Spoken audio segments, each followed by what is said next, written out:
Hello everybody, this is Toys R Us, and for this new figure unboxing and review we're going to be looking at the Studio Series Gamer Edition. This is Reactivate Bumblebee. So we've got quite a bit to get through in this video, but first and foremost I need to thank Hasbro, who have very kindly let me do the official first review on this figure, so I'm very pleased to be able to bring this to you. What we're going to do then, we're going to check if there's actually any differences between the original release of this figure, for those of you who remember, that came in a twin pack with Starscream. So I want to know in the comments straight away if you're happy with this decision or not. For instance, did you perhaps buy the twin pack just to get the Bumblebee, or are you now really happy because you can get the Bumblebee that you wanted just by himself? So yeah, we're going to check him against that. We're going to check him with the other Bumblebee Gamer Edition. We're going to check with the original War for Cybertron Bumblebee. That's the Takara version, that's why he's nice and shiny. And of course, since we've had the Reactivate, since then we've now had the new Studio Series 86. Although they're completely sort of different, we can have a look at how they all look, scale and stand together. So I think first and foremost though, before we look at the figures, I know a lot of people want to see the packaging. Thanks for the comments on that, so I'm going to show you that right now. So this is the box that he comes in. This is your Studio Series pretty much standard box, shall we say. He's number 10 because Ratchet's number 9. I think the drone's number 8, and of course Sideswiper's number 7. So there he is on the back. It's 20 steps to transform. As I say, I believe it's exactly the same, no real difference, but again I'll confirm that as we go through. So there's the inner card that he was of course packaged on with. I've already said it on numerous occasions that I'm not a fan of these backdrops, but I still will show you how he looks standing on it. Now I also again can't confirm whether or not this was released in the trailer, this background.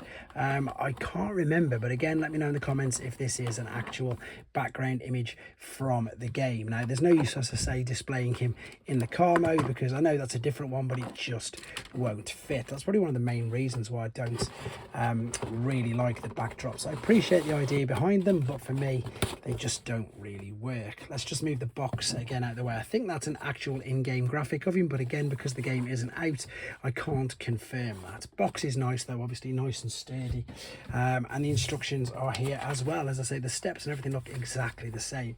He comes with 2 guns that I've put in his hands already, because if for those of you who've seen the videos of the event that I was at over the weekend, that's what I put them in. So I think again they're pretty much identical. I'm going to keep him out of his hands for now, and for those of you who've not seen this figure before, let's go through his articulation and details. The head sculpt, to be honest, is great. It's clear that that is of course Bumblebee. The shoulder and the head will spin all the way around, it will look up and down. The shoulders will come that far up, so near enough the full T. They are slightly restricted.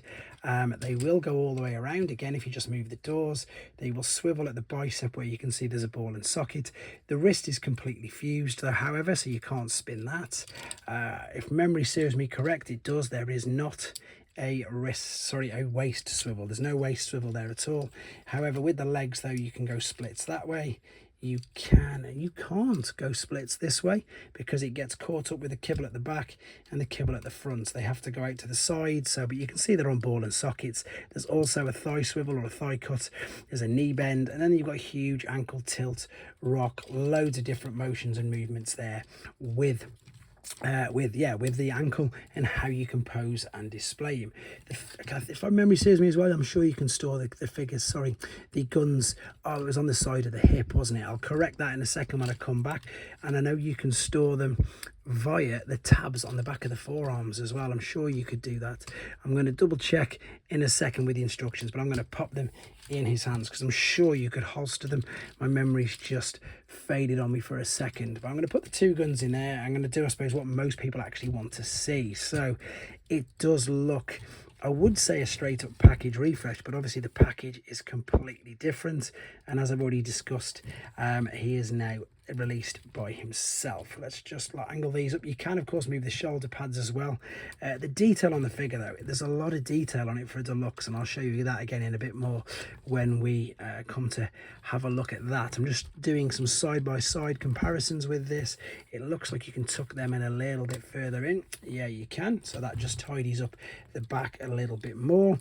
It is a clever figure for a deluxe. As I say, there's no real huge gaps.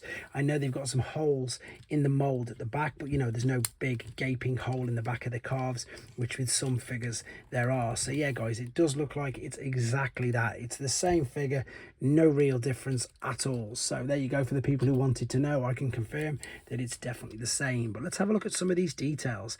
As I say, on the chest there's molding detail there with the Autobot logo. There's details all around it. Some of this gunmetal grey is not just like dull, it's like a reflectively darker silver, and then when it catches the light it looks really good. Again, I think the details on this are very, very good. Let's bring in the current, that's the War for Cybertron. This is the new one, so this was, I think, one of the first Gamer Edition figures. What's interesting is they've kept the number scheme the same, even though this is a different game. I thought they might have changed the number scheme, but he's continued, and he's, as I say, he's number 10. And there's the original mold for the War for Cybertron figures, but again, that's the Takara version. That's why he's gold.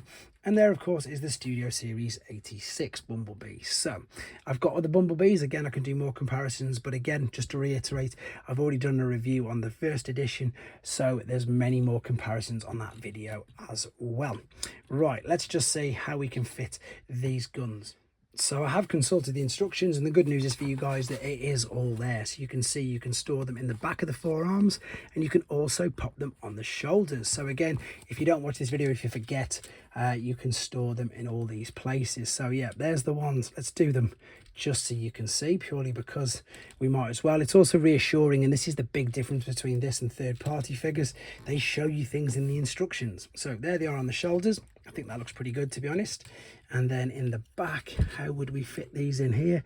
Again, I'm sure I've done it at some point, but it's just, how does it fit?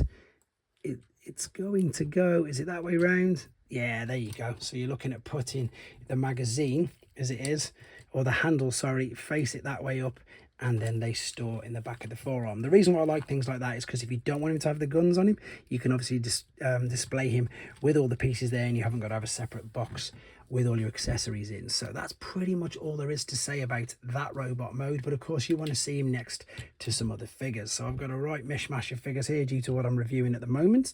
So let's get this guy out of shot. So that's, of course, Commander Class Optimus Prime. Review is coming up soon for that as well. That is the Fractured Friendships Optimus Prime. We've got, oh, let's move him out of the way. So we've got Agent Knight. We've got Transformers 1 Optimus Prime.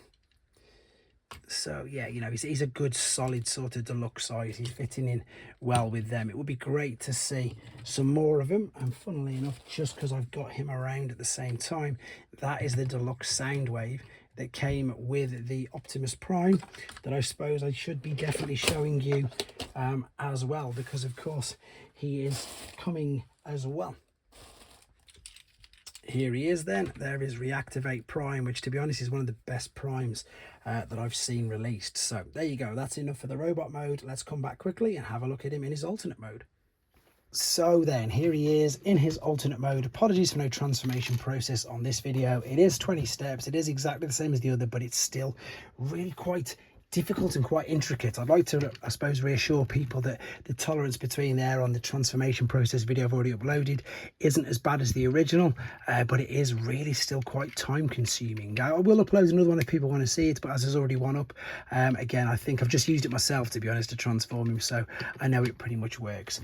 Okay, the great thing about this mode is, though, it serves its purpose really well. The wheels roll backwards and forwards, it skates around no problem whatsoever, and it looks brilliant. And if this is to give us an indication of what Bumblebee is going to look like in the game, and I can't wait for the game to come out. I like these sort of striped effects here, you know, to, I suppose, make him look like he's a bumblebee, shall we say, you know, the yellow and black stripes. Everything fits together really well. It's quite snug. It just takes a bit of getting used to. Because this was his shoulders in the original, sorry, in his robot mode, the guns will fit either side like so via this little tab there. It's just a tiny little slot, it'll fit in there like so, and again, they do look great with regards to scale and size to some other Bumblebee figures.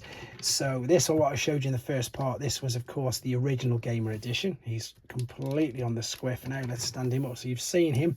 So this is the alternate mode, but again, this isn't your standard one. This is your Toys R Us special edition, I think it is. So again, it's not as wide as this. There's definitely a load going on in the insides of both of these. And then we've got the classic Bumblebee as well, or this one's the Gold Bug, again Takara. So we've got sort of 3 deluxe Bumblebees here, and they're all really good in their own right, to be honest. I was going to bring in the Studio Series 86, but because it's just so different and so much smaller, it's not really, as I say, sort of fair or comparison, because this is the gamer edition anyway. And of course, if I brought in every single Bumblebee figure that they've been released, this video would go on for way too long. I'm just bringing in the ones that I think people would like to see, or the ones that, shall we say, are more relevant. So there is them. Here's a couple of other normal deluxe figures to give you an idea. So he's about pretty much standard deluxe size. He's nowhere near as big as this particular deluxe, obviously. Again, because I'm lucky enough to have the original as well, if you ever want to think, or if you're thinking about doing sort of dual displays, that's how they would look if you wanted to do a dual display. I suppose I just want to get across that there's no difference. The only difference is the packaging. There's no difference to the figure or the accessories, to be honest. There he is, of course, with Reactivate Prime. I've done alternate modes with all the other Reactivate figures in the original video if you want to see all of them. I just wanted to not do the same sort of content, if you know what I mean. I want to keep the videos a little bit different. So there is your Earthrise Prime for a scale comparison as well.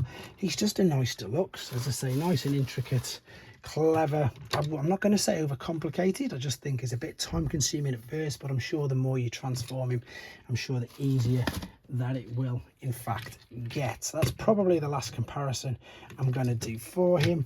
Just a reminder, again, I know I've said it a couple of times, it's just the same figure in a different box, and you can get him by himself.